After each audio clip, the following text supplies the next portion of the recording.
Naomba nisikilize kwa makini, wewe shetani mwenye mwanya. Kuanzia leo naomba ukome kunifanyia michezo yako ya kitoto, kwa sababu sitokuchekea tena. Mbwa. Kulwa, tukalale tu maana ishakuwa usiku. Hii sasa saa 6, siku tayari ishapinduka. Na wewe ulisema hilo tukio litatokea leo, ambayo tayari ni jana. Kwa hiyo hatuna tena tunachokisubiri, ni bora tu tukalale. Zura, naomba unisamehe sana kwa kile kilichotokea. Lakini ni kweli kabisa kile nilichokwambia. Na sijui hata ni nini kimetokea mpaka imefeli.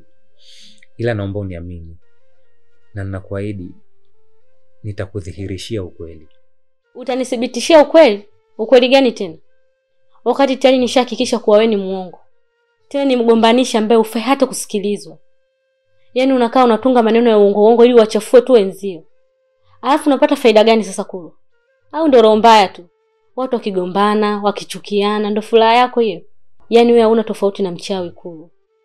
Yaani labda tofauti wale wanafanya bila nguo, wewe unavaa. Lakini matendo yenu yanaendana kabisa. Hebu badilika Kulwa. Roho mbaya sio tabia nzuri. Na kuwazushia wenzio maneno ya uongo ni dhambi. Yaani mimi binafsi sipendi watu waongo, wagombanishi kama wewe. Usiku mwema.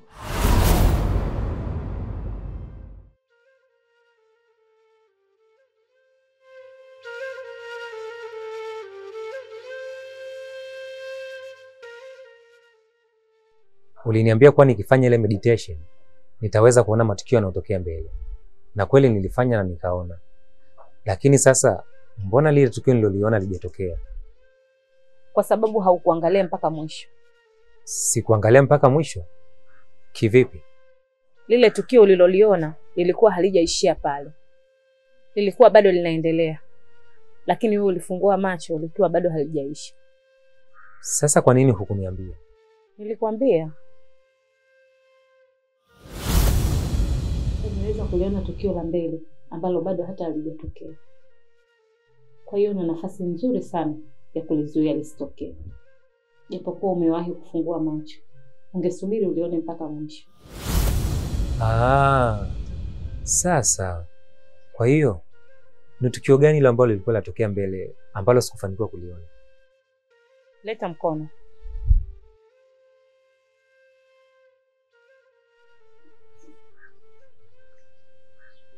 Fumba macho.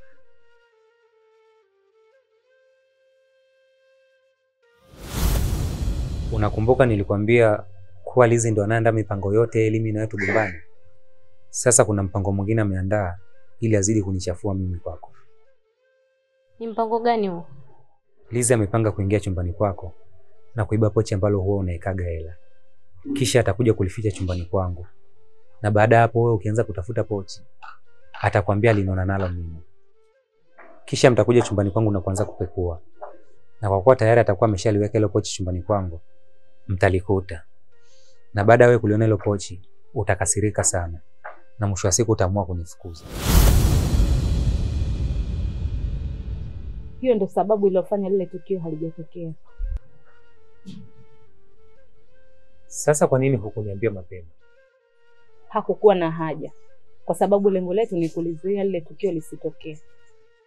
Na nilipoona Lizi kwamba atasikia na hata ulifanya lile tukio, nikaona haina haja ya kukwambia tena. Ila jitahidi siku nyingine uwe unaangalia tukio mpaka mwisho.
We Kulwa.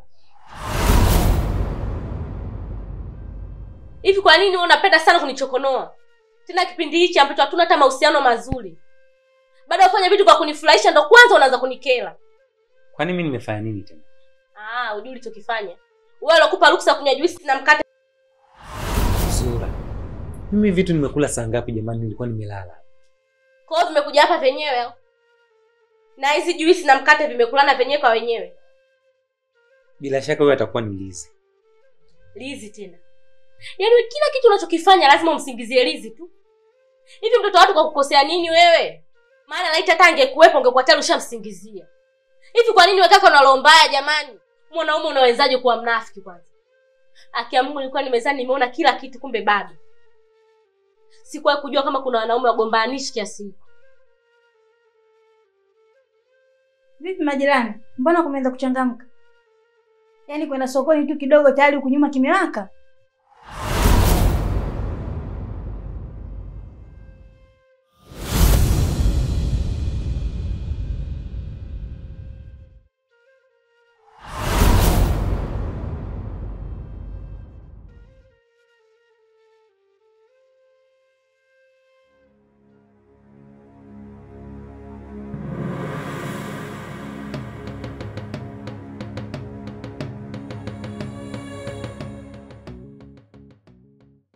Kaka, nashukuru sana.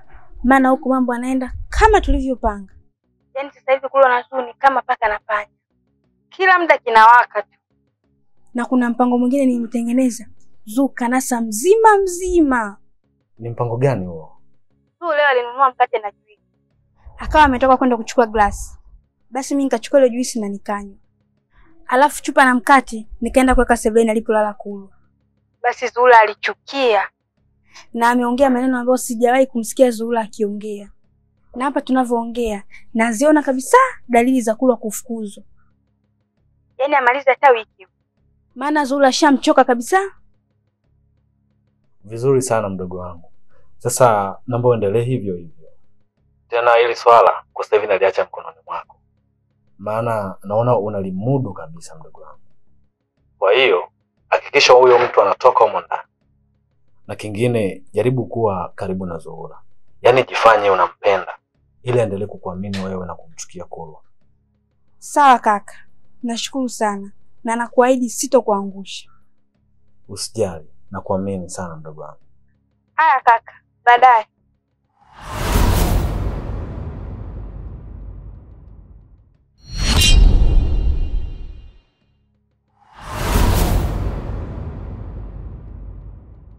Naona wewe nimekuchekea sana. Sasa unataka kunipanda kichwani.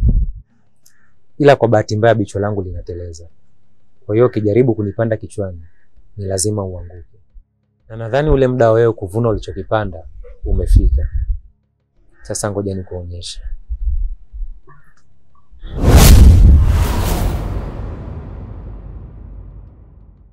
Naomba nisikilize kwa makini wewe shetani mwenye mwanya. Kuanzia leo naomba ukome kunifanyia michezo yako ya kitoto. Kwa sababu sitokuchekea tena. Mbwa.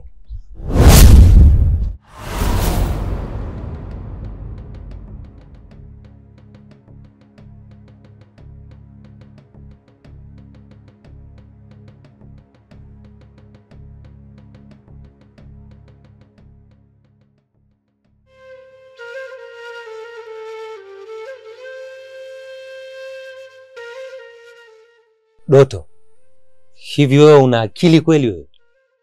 Umewezaje kumtamkia mama yako maneno kama yale? Tena kwa sababu za kijinga kabisa. Sababu ambazo huna hata uhakika nazo Doto. Yule mtu anafanana tu na sisi. Hatujui ni nani, anatokea wapi au ana mahusiano gani na sisi.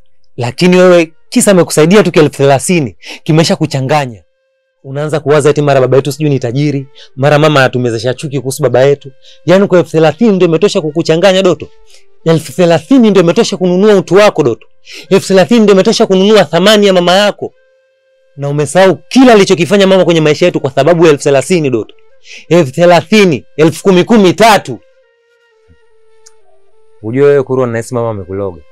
Maana hizo sio akili zako kabisa. Yaani katika vitu vyote nilivyoongea siku ile, Wewe umeshika 30,000 tu. Mimi naongelea maisha Kurwa. Mimi napambania hatima ya maisha yetu. Si hatustahili kuishi maisha kama haya Kurwa. Baba yetu ana mali Kurwa, baba yetu ana pesa. Alafu mama katutenganisha na baba yetu kwa ajili ya sababu zao za kimapenzi. Alafu unamtetea mama Kurwa. Mtu ambaye anatusukumia kwenye umasikini, mtu ambaye anatusukumia kwenye dhiki. Alafu unakuwa upande wake. Hebu amka Kurwa. Mama ndo chanzo cha umasikini wetu. Mama ndo mchawi wa maisha yetu Kurwa. Unajua kwa nini nimekupiga kofi? Kwa sababu nataka nikurudishie akili zako Doto. Doto haupo sawa. Hizo sio akili zako Doto. Yaani mtoto wa kiume unakaa unagombana na mamako kwa ajili ya mali ambazo huna hata uhakika nazo. Na hata ungekuwa na uhakika nazo, lakini sio za kwako Doto. Hasa unawezaje kugombana na mamako kwa mali ambazo hata sio za kwako? Huo ni uvivu wa kufikiri Doto. Mtoto wa kiume aliyokamilika hategemei mali za kurithi. Mwanaume aliyokamilika hategemei urithi, anatafuta cha kwake. Na mwanaume anayotegemea urithi ni mpumbavu na maskini wa milele. Sasa kama kweli wewe una tamaa maisha na una wicho wa mafanikio, tafuta vya kwako. Acha kugombana na mamako kwa ajili za mali ambazo hazikuhusu na sababu za kijinga Doto.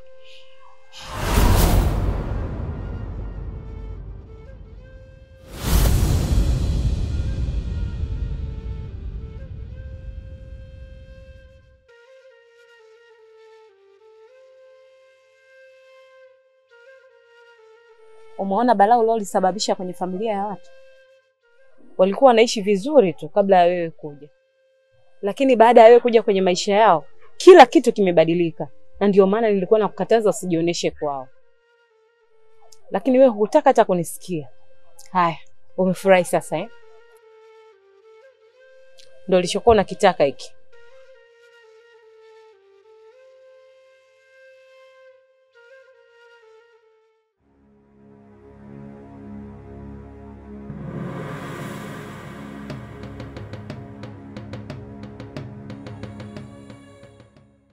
Kaka, ule muda nilipokuwa naongea na wewe kwenye simu, kumbe Kulu alikuwa nyuma yangu ananisikiliza. Na amesikia kila kitu tulichokuwa tunaongea. Sasa ile namaliza ndo nigeuke na mkuta akasimama nyuma. Tena alikuwa anaonekana mwenye hasira. Uwezi amini, alinyanyua juu kwa mkono mmoja na akanining'iniza kama karatasi. Kiukweli kaka, sasa hivi mimi sitaki tena. Bora tu nimwachie Zuu kila kitu. Maana yule mtu anaweza akaniua. Kwa hiyo upo tayari kumwona Dhura anaridhishwa kila kitu? Mwisho siku wewe ndio uje kuwa kibaraka wake. Hapana, lakini mimi namuogopa yule mtu kaka. Nisikilize, hautakiwi kumuogopa hata mara moja. Japo nafahamu fika kwamba ni hatari, ila unapaswa kuwa jasiri zaidi. Kwa sababu najua nakutishia tu ili uweze kumuogopa, ila hawezi kukufanya kitu chochote kile. Na ndio maana licha ya yote aliyomfanyia, lakini hajawahi kukuzuru hata siku moja. Mara zote anaishia kwa kutishia tu. Sasa ukiingiza upepo na ukamuogopa, utatimiza dhamira yake ya kukutia hofu. Kwa hiyo unatakiwa endelee vile vile na mipango yako. Yaani kama vile hakijatokea kitu. Hapo yeye mwenyewe ni lazima atashtuka, kwa sababu atajiuliza huyu mtu anajiamini kitu gani.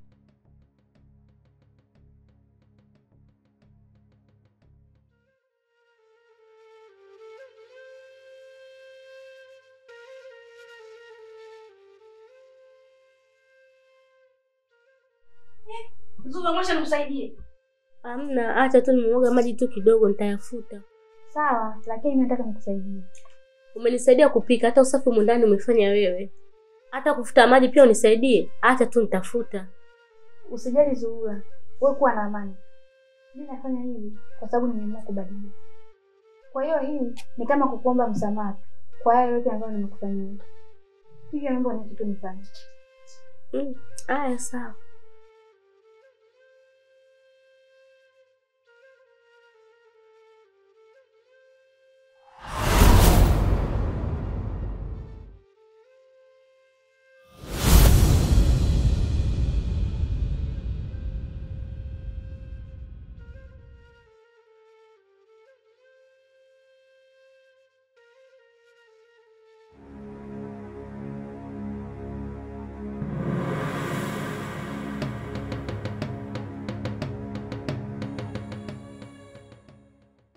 kutokana na kazi yetu ya kwanza imesimama kwa muda na kwa sasa tumeshafahamiana, basi nahitaji kuwatumia kwenye kazi yangu binafsi. Nyie mnasemaje? Sawa, haina shida. Kikubwa ni maslahi tu. Kwa hiyo kama utatulipa vizuri, fresh tu tunaingia mzigoni. Yule ondoa shaka. Kuhusu malipo, mimi huwa sio mgaigai. Mmenyooka kama mmoja. Kwa hiyo mkifanya kazi kwa wakati, na mimi pia nitawalipa kwa wakati. Na vipi kuhusu kiasi sasa? Maana naona unaongelea malipo tu, na tunajua unatulipa bei gani. Sijakuwa tunapeleka mizigo, alafu ila tunapewa njugu mawe. Kwa hiyo ni bora utuambie kabisa, unatulipa bei gani? Ondoa shaka. Kwa kila mzigo mtakaofikisha kwa mteja wangu salama, nitawapa 200,000. Yanamaanisha wewe utachukua 100,000 na mwenzako 100,000. Bosi, ujue mizigo ni hatari. Na kama ikitokea tukikamatwa, basi ujue tumekwisha. Na tunaweza tukapotelea jela kabisa. Kwa hiyo mwanangu, bosi, hiyo hela haitoshi. Ongeza mpunga. Ndugu yangu. Yaani kuchukua tu mzigo hapa kumpelekea mteja tukapewa laki unasema ni ndogo? Punguza tamaa. Utaolewa. Ni sawa. Nadhani tumeshakubaliana. Kilichobaki hapa ni kuchukua mizigo na kuipeleka kwa mteja.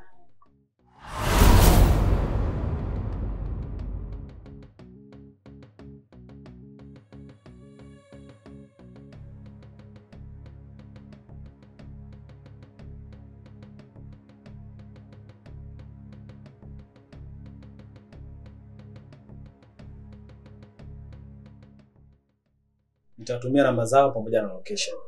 Muhakikishe mizigo imefika salama. Good to go.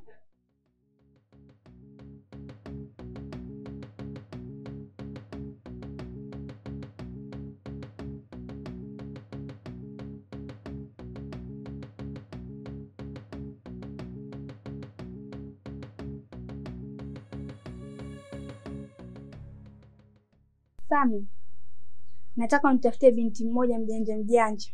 Kuna kazi nataka nisaidie. Kazi gani? Wewe hiyo haikuhusu. Fanya nilichokwambia. Yaani unanishirikisha mimi afu unasema hainihusu? Nitashiriki vipi kwenye jambo ambalo silijui? Je, kama unataka kufanya uhalifu, sina mimi nitakuwa tayari nimeshiriki uhalifu. Kama wewe huwezi kuniambia, na mimi siwezi kuifanya hiyo kazi. Kwa hiyo Sami, uone naona mimi mhalifu, si ndio? Hapana, sijasema hivyo. Ila nataka kujua nashiriki kwenye nini? Maana nisije nikashiriki kumtafuta mtu, kumbe mtu anakuja kumzuru Zuhura. Wala haiko hivyo Sami. Na kwa nini ni mzuru Zuhura sasa? Mimi siwezi kufanya hivyo hata siku moja. Ila tunataka nitengenezee mtego Kulwa ili tumfukuze huko ndani. Hapo sawa. Kumbe kuhusu yule mtu pori imeisha hilo. Yaani huyo mtu atapatikana chapu haraka. Na nataka huyo mtu awe anajua kuigiza. Maana anatakiwa ajifanye kama ni mwanamke wa Kulwa. Kwa hiyo tutamuingiza ndani, alafu tutamsingizia Kulwa ndo kaingiza huyo mwanamke. Iko poa hiyo.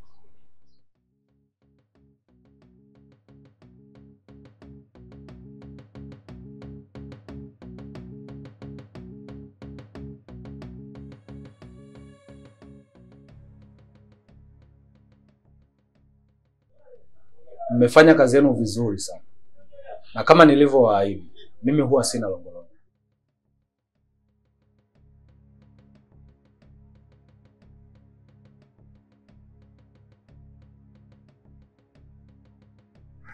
Laki 2.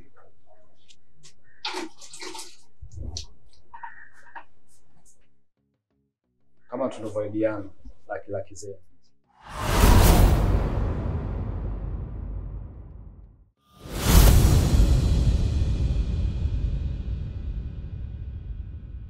Lakini bosi, hii imekaaje? Wote tumepeleka mzigo na umefika salama. Sasa inakuwaje unatoa kwa upendeleo? Unampa huyu 200,000, afu sisi unatugea 100,000. Hii imekaaje? Kwa sababu huyu ni mzoefu na nimeshafanya naye kazi kwa miaka mingi. Hivyo anajua vitu vingi kuliko mimi. Na mzigo ukiwa mikononi mwake huwa salama kwa 90%. Kwa hiyo ndio maana nimemwongezea hiyo pesa kama bonus yake. Lakini hata mimi pia tulikubaliana hivi. kwamba nitawapa 1,000,000. Ama sivyo hivi?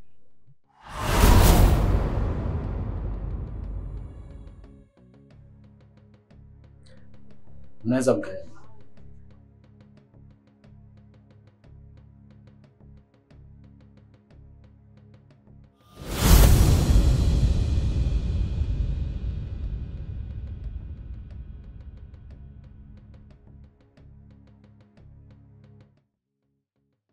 Oya mwanangu, sasa una upumbavu gani hao? Kazi tumefanya wote sawa. Alafu sisi tunapewa 100,000 na pewa 200,000. Maana yake nini? Hiyo ni kazi au ni umama huu?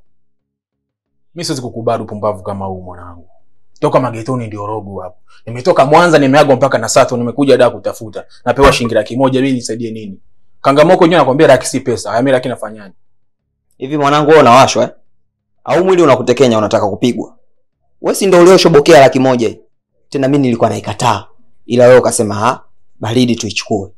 Sasa hivi unakuja kuongea kwa wanje gani? Oa Misondo, nitakuzingua mwanangu usinichanganye. Siwezi kufanya kazi za kijinga kama hizi. Ngoja nimfuate nikamuonyeshe. Oya, nyie vipi hapo? Mbona mmeganda hapo? Bosi. Tumerequest hapa boda. Kwa hiyo naona ndo amefika. Ngosi twende. Bye.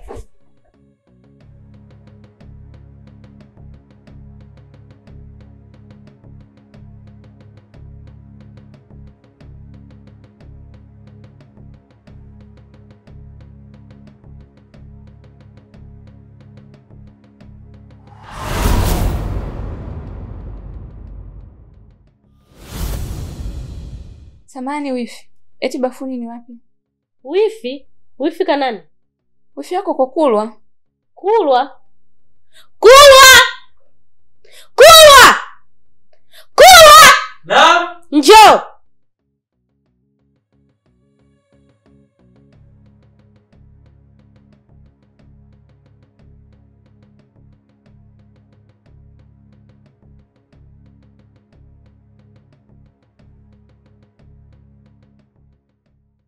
Kulwa, kwa umefika tu unaingiza hadi wanawake zako hapa ndani?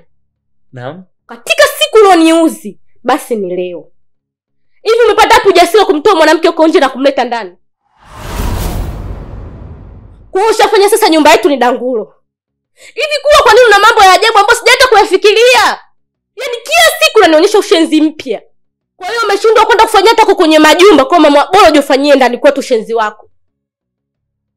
Au ndo upuli ulikubana sana? Baby. Huyu ni nani, mbona anakufokea? Wewe, tena kelele. Nitakuvuruga sasa hivi.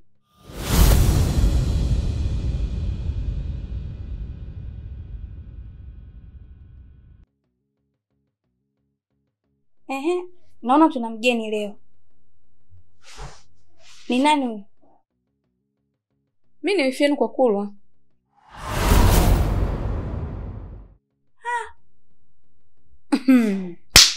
Aibu naona mie makubwa. Kwa hiyo Kulwa, sasa hivi wanaingiza wanawake huko ndani, si ndio? Yaani umefika mbali sana baba yangu. Yaani hiki ni kiwango cha mwisho kabisa cha dharau. Yaani kiufupi, haya ni matusi ya nguoni.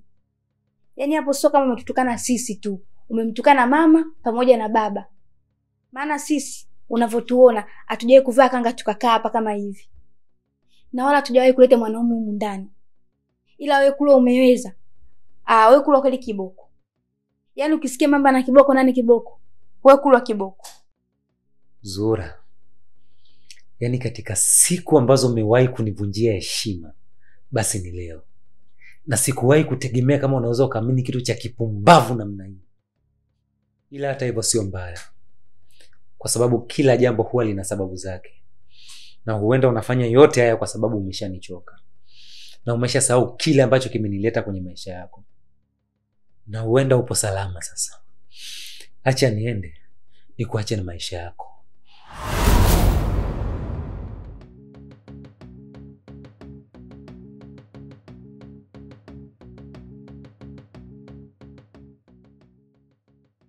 Naona subiri nini? Hebu mfuate bwana wako huko.